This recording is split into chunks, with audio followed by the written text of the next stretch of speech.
the South, and I'm Jose Daniel Lopez.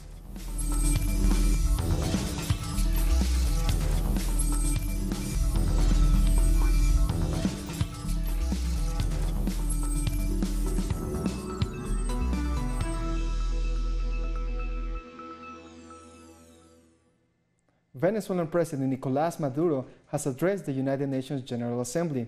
Maduro stressed how Venezuela has become a victim of diplomatic and economic attack. He also said the United States wants to dominate the entire world, which is not healthy for the international peace relations. He re-emphasized that he is willing to meet President Donald Trump. Just before arriving in New York, he sent a special message. I am coming to the General Assembly of the United Nations to defend the truth about Venezuela, to bring the voice of our country. Today, Wednesday, the 26th of September, at exactly 1:16 in the afternoon, I'm coming to receive the solidarity of the governments and peoples of the world with what is really happening in Venezuela, in our beloved country of Bolívar. Greetings to our people. I'm full of emotion to let the world know that Venezuela is resisting. We are stronger now than ever with the revolution of the 21st century. U.S. President Donald Trump, upon arrival at the UN, said he's willing to meet Maduro if time permits. If I had time, I would. I mean, to be honest with you, he has to straighten it out. He's got to act a lot more humanely. The people are suffering tremendously in Venezuela. There's no reason for this. So I would certainly be open to it. I'm willing to meet with anybody. Anytime I can save lives and help people, if it's one life, I'm certainly willing. Just before his General Assembly address, President Maduro also held a meeting with the Russian Foreign Minister Sergei Lavrov. They spoke about her friendship and solidarity with the Russian President Vladimir Putin. They also stressed on strengthening the common ties and goals of both nations. And President Maduro has had bilateral meetings ahead of his address to the General Assembly. Maduro met with Iranian President Hassan Rouhani. They agree on to strengthen our ties on friendship and our cooperation in defending a multipolar world as guarantee of peace. The meeting comes just a year after both leaders met in Kazakhstan during the summit of the Organization of Petroleum Exporting Countries. Earlier, we spoke with activist and writer Nino Paglia to elaborate on how the U.S. and Venezuela's relations are moving. On the one hand, for public consumption, in terms of showing an openness from the part of the United States, Trump specifically. On the other hand, it's kind of hard to imagine a fair and respectful dialogue when the attitude shown by Trump and the U.S. administration is quite the contrary. There is no willingness to give in from what appears to be a deliberate goal of regime change in Venezuela. You cannot just reconcile the two things. On the other hand, from Maduro's standpoint, we know that Maduro is quite open to dialogue because he comes from a position of not having any conditions on the dialogue that he would like to have. And in the Security Council, Bolivia's President Evo Morales condemned the U.S. interference in the Middle East. Morales criticized the U.S. policies against Iran. He also rejected any attempt of intervention in Venezuela. Bolivia categorically condemns the unilateral actions imposed by the government of the United States of America against Iran. Likewise, we condemn the fact that the United States has withdrawn from the JCPOA, hiding behind pretexts to continue its policy of interference and meddling in the internal affairs of this brother country, Iran. At the UN General Assembly, Morales called for a peaceful solution to the maritime dispute with Chile. He also said climate change and equality are the two biggest threats in today's world. May I take this opportunity of congratulating President Miguel Díaz-Canel has made his first speech in the General Assembly. He has called on the U.S. to end the blockade against the island and said this is the main obstacle for the two countries to normalize their ties. Díaz-Canel also criticized the continuous threats from the U.S. to Venezuela of a possible intervention. The potential for a smooth, fluent business relationship is well known, and a genuine and respectful understanding would be in the best interest of the entire region. However, the essential and defining element of the bilateral relationship continues to be the blockade, which seeks to suffocate the Cuban economy in order to bring about hardships and disrupt our constitutional order. It is a cruel policy, punishing Cuban families and the entire nation. And in a new deployment of its imperial policy in the region, is attacking Venezuela with a special cruelty. In that threatening context, we wish to reiterate our absolute support to the Bolivarian and Chavista revolution, the civic military union of the Venezuelan people, and the legitimate and democratic government led by constitutional President Nicolás Maduro Moros. We reject the intervention attempts and sanctions against Venezuela. Namibian President Hage Geingob has called for the immediate lifting of the blockade against Cuba. Geingob hailed Cuba as a long-standing friend who stood with the people of Namibia during their darkest days. He added its government and people played a decisive role in the liberation of Namibia. This especially in the Battle of Quito-Guantanamo, which led the negotiations and eventual independence of his country. For his part, Yemeni President Abdel Rabo Mansour Hadi referred to the humanitarian response plan in his country. He asked world leaders to honor their pledges and alleviate the suffering of the Yemeni people. Nearly 4 years of fighting between Houthi rebels and Saudi-led coalition has left millions of people in need of humanitarian aid. In April, United Nations Secretary General Antonio Guterres described the war as the world's humanitarian crisis. And the Prime Minister of San Biden and the Grenadines, Dr. Ralph Gonsalves, sat down with our correspondent Jorge Gestoso for an exclusive interview. He said U.S. President Donald Trump has a very narrow sense of patriotism. Let's listen to him. How can you intervene? What are the circumstances under which you can intervene in another sovereign state's internal affairs? There's a matter of self-defense.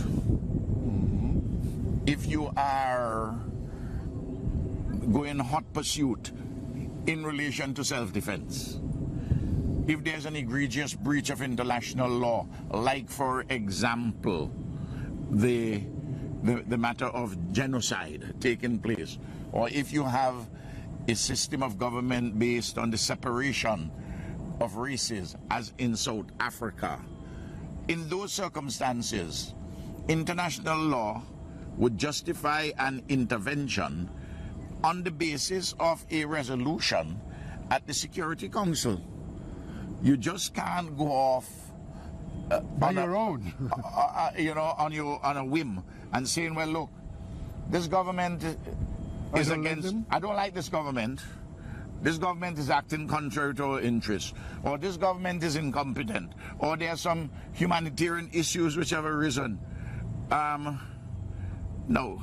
What sort of a world would we have? It means, therefore, that if black people have been shot in Ferguson or anywhere in the United States, or there's any incompetent government anywhere in the United States, or you have poverty in the Appalachia or in certain areas of urban America, that doesn't justify anybody to intervene in the United States of America. They have their institutions to address those questions, and people in the respective countries must be allowed to address these matters for themselves, by themselves.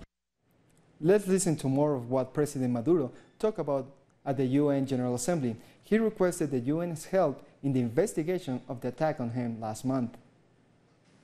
We would request that a special rapporteur be appointed here in the United Nations to carry out an independent international investigation on the terrorist attack on my country on 4 August last. Venezuela is very open to this idea.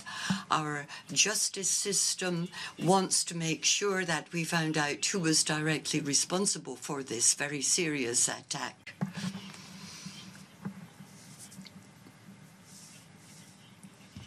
because of the implications. It was an attempt to create chaos in my country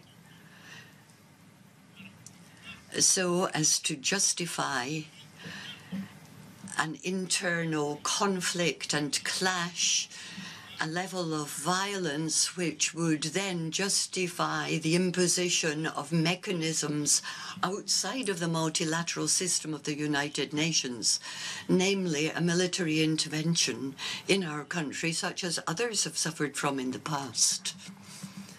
And so Venezuela formally proposes, distinguished ambassadors, we request your support for an independent international investigation, a fact-finding mission to establish the truth of what happened on the 4th of August.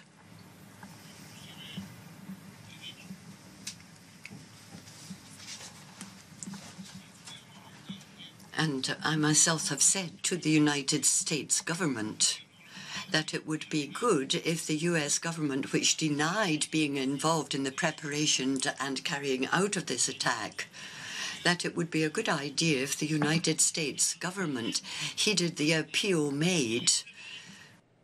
The International Monetary Fund has boosted a loan approved for Argentina to 57 billion US dollars. The IMF announced an agreement reached for an additional 7 billion US dollars from the Argentinian consulate in New York. An early release of 19 billion US dollars was also agreed and will happen between now and the end of 2019. Thousands of people in Argentina have been on strike this week against the government's policies and the deal with the IMF. We'll take a short break now. Don't go away.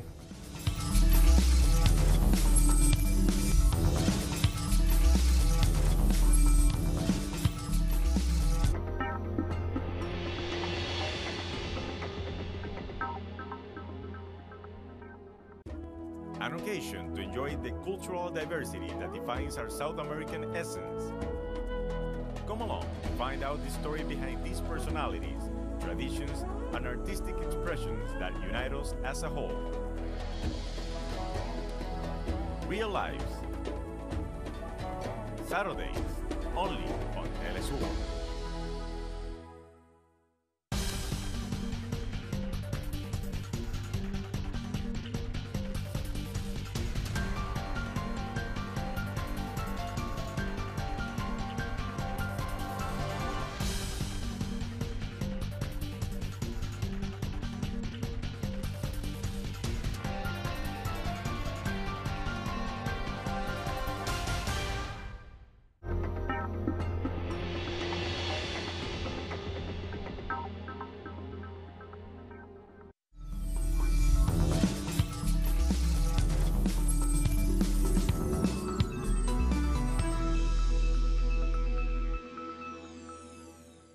Welcome back. Mexico's President-elect Andrés Manuel López Obrador says he will set up a commission to investigate the disappearance of the 43 Ayotzinapa students 4 years ago. On December 1st, we will issue a decree to create an investigating commission if it has not been done yet. We will define the entire procedure we are going to carry out until we reach truth and justice. López Obrador's commitment comes on the 4th anniversary of the students' disappearance. Clashes erupted between police and protesters calling for justice. Relatives of the students reject the official version of the case and demand the authorities to clarify the case. Still in Mexico, police force in the coastal resort town of Acapulco is under investigation aimed at suspicious of being affiliated with drug gangs. 2 commanders accused of murder were arrested, while the rest of the police have been disarmed. State police and the military will patrol the scene instead. Women have marched in Sao Paulo against presidential candidate Jair Bolsonaro. They denounced sexism and attack on women's rights. Women have marched in Sao Paulo to reject the presidential candidacy of far-right politician Jair Bolsonaro. We consider that former President Dilma Rousseff was the victim of several sexist and misogynist attacks. We are also saying our rights under attack, especially our workers' rights. Women are those who suffer the most precarious in the job market. We women earn less than men. One of the members of the Facebook group, Women United Against Bolsonaro, was attacked just outside her house by 3 men. The group has over 3 million followers. We are organizing over 200 events to protest against Bolsonaro. Several women have their social media hacked or have even been threatened. There is a clear demonstration that they don't want women in the streets showing their political opinion. The march was headed by Ana Estela Haddad, wife of Workers' Party candidate Fernando Haddad. Vice presidential candidate Manuela Dávila joined her. We represent half of Brazil. There is no development project in our country that considers women are an important part of any project. Fernando Haddad joined the demonstrations by the end. He assured that women will be at the center of his government program. I want to commit with you. We will implement it until the last consequences. This will be healthy for all. A balanced society is a peace society. Brazil is in the final stretch towards presidential elections. Bolsonaro remains first on the polls, but women demonstrations can materialize in ballot boxes as they shout, "Sexism will not pass." Jamaica and Denmark have discussed the possibility of partnering in areas of energy and tourism. Prime Minister Andrew Holness reaffirmed his intention for Jamaica to become a world leader in sustainable development. He met with his Danish counterpart at the United Nations General Assembly and shared details on their meeting on Twitter. Fears about Tropical Storm Kirk have resurfaced, prompting officials from Barbados and St. Lucia to issue a warning. In the early hours on Wednesday morning, the Barbados Meteorological Services say that the storm is expected to pass through the island on Thursday. They will be monitoring the storm to report on its exact intensity in due course. Palestinian students are protesting over the U.S. aid cut to the United Nations Relief and Works Agency for Palestinian Refugees.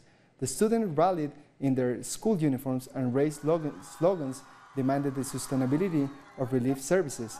The Trump administration has pulled more than $500 million in aid to Palestinians and ended all support for the UN Agency for Palestinian Refugees. The demonstration came in response to the ongoing cuts by UNRWA and also in response to the suspension of funding from the U.S. administration. Labour Party leader Jeremy Corbyn has been vowed to campaign against racism during his speech at the Labour Party conference in the United Kingdom. Corbyn criticized Prime Minister Theresa May's hard to take on immigration, especially over the Windrush scandal. Another topic Corbyn touched upon was his promise to recognize a Palestinian state as soon as his party takes office. He also mentioned issues around public services, the national health system, jobs, housing, and climate change. Let me say a few words about the ongoing denial of justice and rights to the Palestinian people. Our party is united in condemning the shooting of hundreds of unarmed demonstrators in Gaza by Israeli forces and the passing of Israel's discriminatory nation-state law. The continuing occupation, the expansion of illegal settlements, and the imprisonment of Palestinian children are an outrage. We support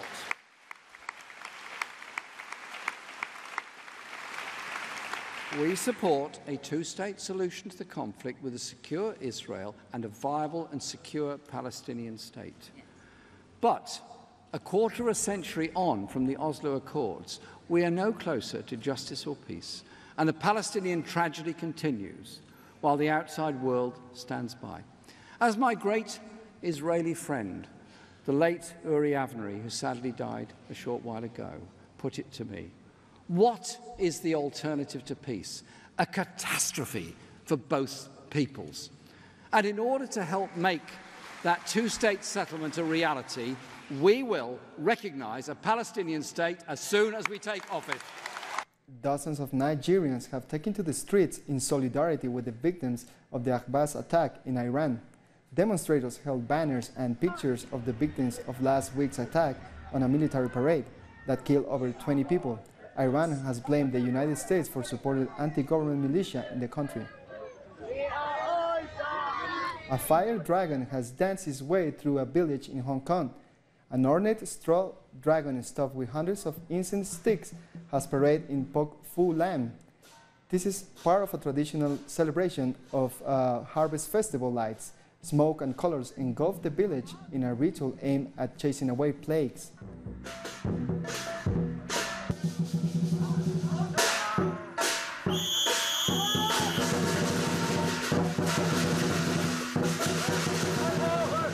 We come to the end of this news brief. These and many other stories you can find on our website at telesurtv.net/English. And join us on social media, Facebook, Twitter, and Instagram. For Telesur English, I'm Jose Daniel Lopez. Thank you for watching.